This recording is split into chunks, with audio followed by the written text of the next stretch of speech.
दोस्तों भारत सेमीकंडक्टर का हब बनना चाहता है और अपने प्यारे भारत में सेमीकंडक्टर मैन्युफैक्चरिंग के लिए अगर कोई प्लेयर है तो वो है टाटा। टाटा ने एक और बड़ा कमाल कर दिया है। अभी भारत में बातचीत ही चल रही थी कि हम लोग खुद से सेमीकंडक्टर चिप्स वगैरह को बनाएंगे और अपने देश के डिमांड को पूरा करेंगे, चाइना से सेमीकंडक्टर चिप्स को इम्पोर्ट नहीं करेंगे। अभी इसकी चर्चा चल ही रही थी कि टाटा ने सेमीकंडक्टर चिप्स को बनाया और बना करके दूसरे देश को एक्सपोर्ट कर दिया। मतलब हमने कंपनी खोला और लोकल मार्केट के डिमांड पूरा करने से पहले हमने अपने प्रोडक्ट को विदेशों में भेजना शुरू कर दिया। ये चीज बता रहा है कि भारत के ग्रोथ में कितनी स्पीड है। भारत अब न सिर्फ अपनी डिमांड को पूरा करना चाहता है बल्कि इसे ग्लोबली फैलाना चाहता है। चलिए इस वीडियो के माध्यम से जानते हैं कि टाटा इलेक्ट्रॉनिक्स ने कौन से सेमीकंडक्टर चिप्स को बनाया है और किसको एक्सपोर्ट किया है। टाटा इलेक्ट्रॉनिक अपने किस प्लांट में सेमीकंडक्टर चिप्स को बना रही है। आखिर अपने टाटा इलेक्ट्रॉनिक्स का एजेंडा क्या है, क्यों और कैसे वो सेमीकंडक्टर चिप्स को बना करके एक्सपोर्ट कर रही है।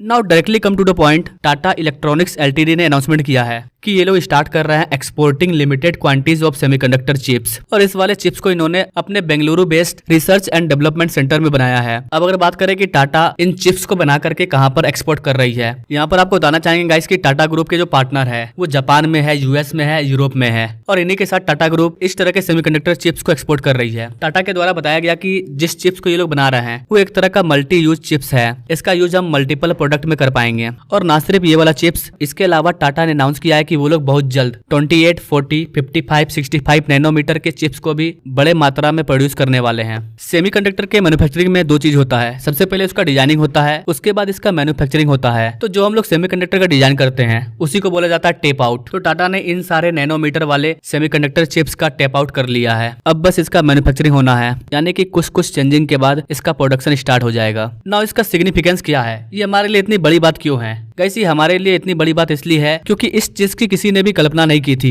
कि भारत सेमीकंडक्टर इंडस्ट्री में एंट्री करने के साथ ही 28, 55, 65 नैनोमीटर के चिप्स को बनाना लग जाएगा। ये इतना आसान नहीं है, बट हमने सिर्फ बनाना स्टार्ट नहीं किया है बल्कि हम इसको एक्सपोर्ट भी करने वाले हैं। और अब बताया जा रहा है कि टाटा ग्रुप अब 14 nm के चिप्स को भी बनाएगी। सेमीकंडक्टर की एक खासियत के बारे में आपको बताना चाहेंगे गाइस कि सेमीकंडक्टर चिप्स में जितना नैनोमीटर कम होते जाता है उतना ज्यादा इसको बनाना मुश्किल हो जाता है। तो हमने पहली बार में ही 28 nm के चिप्स को बना लिया है। अब हम लोग 40 nm के चिप्स को भी बनाने जा रहे हैं। और एक बार अगर हम सेमीकंडक्टर के मामले में आत्मनिर्भर बन गए तो फिर चाइना, जापान, ताइवान किसी कंट्री की हमें जरूरत नहीं पड़ेगी। जितने भी आप चाइनीज फोन वगैरह को देख रहे हो, चाहे वो MI हो, ओप्पो हो, वन प्लस हो, वीवो हो, इन सब के इम्पोर्ट को हम लोग बंद कर देंगे और इनसे अच्छे अच्छे फोन भारत के अंदर बनाए जाएंगे। तो सबसे पहले हमें सेमीकंडक्टर हब बनना है, उसके बाद सेमीकंडक्टर का यूज करके अलग अलग तरह के इलेक्ट्रॉनिक इक्विपमेंट को बनाना है। अब आपको ये भी बताना चाहेंगे कि टाटा के द्वारा भारत का सबसे बड़ा सेमीकॉन प्रोजेक्ट गुजरात के धोलेरा में बनाया जा रहा है। आपको ये भी बताना चाहेंगे गाइस कि गुजरात का जो धोलेरा सिटी है जो कि अभी अंडर कंस्ट्रक्शन है, ये वाला सिटी आने वाले टाइम में पूरे दुनिया का सबसे बड़ा शहर बनने वाला है। अगर आप जानना चाहते हैं कि भारत नहीं पूरे दुनिया का सबसे बड़ा शहर अपने प्यारे भारत में बन रहा है तो आप इस वाले वीडियो को देख सकते हैं। इसका लिंक आपको आई बटन या फिर डिस्क्रिप्शन बॉक्स में भी मिल जाएगा। अभी 1 महीने पहले की खबर है, टाटा इलेक्ट्रॉनिक 91,000 करोड़ रुपए की लागत से सेमीकंडक्टर प्लांट को गुजरात में सेटअप कर रही है। ये 13 मार्च 2024 का खबर है। अच्छी बात यह है कि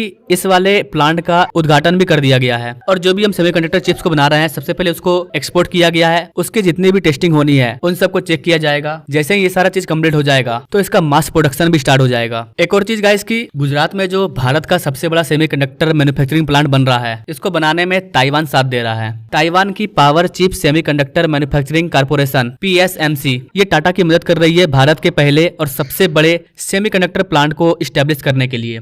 हमारा ये वाला प्लांट कितना बड़ा होने वाला है इसका अंदाजा आप इस बात से लगा सकते हैं कि हर महीने इस वाले प्लांट में 50,000 चिप्स का प्रोडक्शन किया जाएगा। और सेमीकंडक्टर चिप्स का यूज न सिर्फ फोन बल्कि टीवी, LED, AC वगैरह स्पेस इंडस्ट्री में कई चीजों में इसका यूज किया जाता है। जाते जाते एक और चीज बता दूं गाइस कि टाटा के द्वारा असम में भी एक सेमीकंडक्टर प्लांट को स्टैब्लिश किया गया है। ये अभी अंडर कंस्ट्रक्शन है बट ये वाला भी बहुत बड़ा प्लांट है। इसका भी जो ग्राउंड वर्क है वो स्टार्ट हो चुका है। तो भारत को सेमीकंडक्टर हब बनाने के लिए विदेशों की कंपनी आए या ना आए, भारत की अपनी जानी मानी टाटा कंपनी ये अपने प्यारे भारत को सेमीकंडक्टर हब जरूर बनाएगी। और हम चाहते भी यही है कि भारतीय कंपनियां ज्यादा से ज्यादा सेमीकंडक्टर इंडस्ट्री में इंटर करे। पर्सनली एज ए इंडियन मैं नहीं चाहता कि भारत का पैसा विदेशों में जाए। अगर कोई भी विदेशी कंपनियां भारत में आती है तो वो सरकार को टैक्स तो देगी लेकिन वो अपनी कमाई का 90% पैसा अपने देश लेकर के चले जाएगी। तो हमारे लिए अच्छा तो यही होगा कि हमारी भारतीय कंपनियां ही इन चीजों में बढ़ चढ़ के हिस्सा ले, चाहे वो कोई भी सेक्टर हो। अपना प्यारा भारत किस तरह से सेमीकंडक्टर हब बनेगा, अगर आप इसे डिटेल में जानना चाहते हैं कि भारत के किन किन राज्यों में सेमीकंडक्टर प्लांट सेटअप होने वाला है है। भारत सरकार के साथ साथ राज्य सरकार कैसे